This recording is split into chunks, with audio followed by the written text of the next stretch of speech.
72 for 3 at the end of 10 overs. Cricbuzz Comm Box just trying to assess where the game stands right now. If you were to compare where Mumbai were at their 10-over mark, yes, Punjab are ahead, but it's a different kettle of fish after what happened in the last 6 overs of the Mumbai batting innings. They had lots of bowling to feast on and got to 191 for 4, which means that 72 for 3 doesn't look like a flattering scoreline by any means, especially if you mean that the good mates, Mayank and Rahul, are in the dressing room having a shower, Pommie.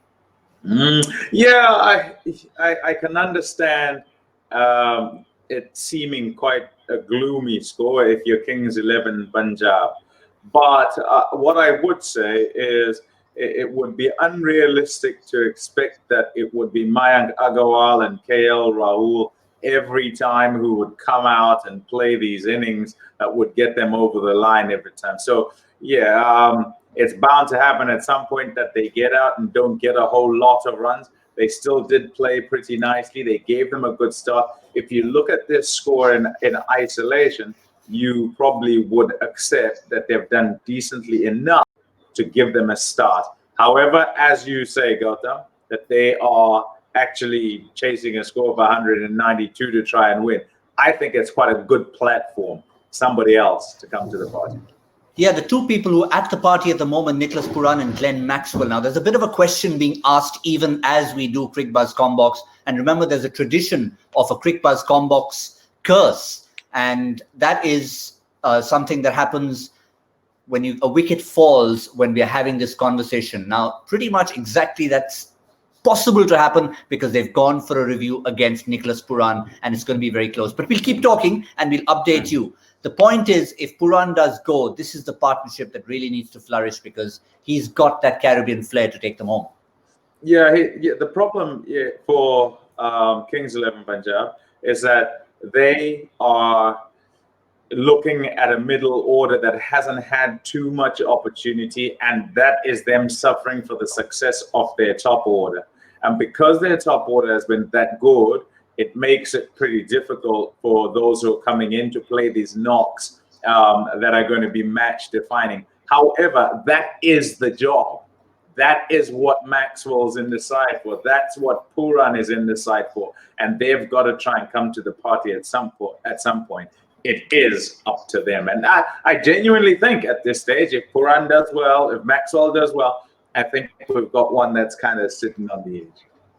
Well, first update for all of you is that Pooran has survived. They've lost the review of Mumbai. It was pitched outside leg, an optimistic review, which means that Pooran and Maxwell are alive and kicking. But a word about the Mumbai bowling, which as a makeup, the whole attack, Pommie, looks so different from Punjab because they have options. They have people to turn to. They've got Rahul Chahar, they've got Krunal Pandya, which makes it look so much more wholesome. And you know, you can pick from so much thing. It's not just Eggs Benedict that you have to have. Yeah, you can have waffle dogs as well, or an Arabic platter if you want. If you're having for breakfast or for dinner.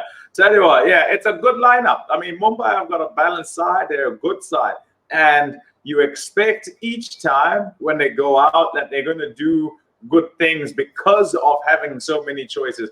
In selecting players at the auction, you want to make sure that you're giving your captain as many options as possible. And this is what Mumbai do every time. And the players grow into their roles. In fact, a few of them have dual roles, and that works perfectly. So, yes, it looks good, but you can still come up with all your good players, and those good players on the day get trumped by someone playing well on the opposition. So you just never know.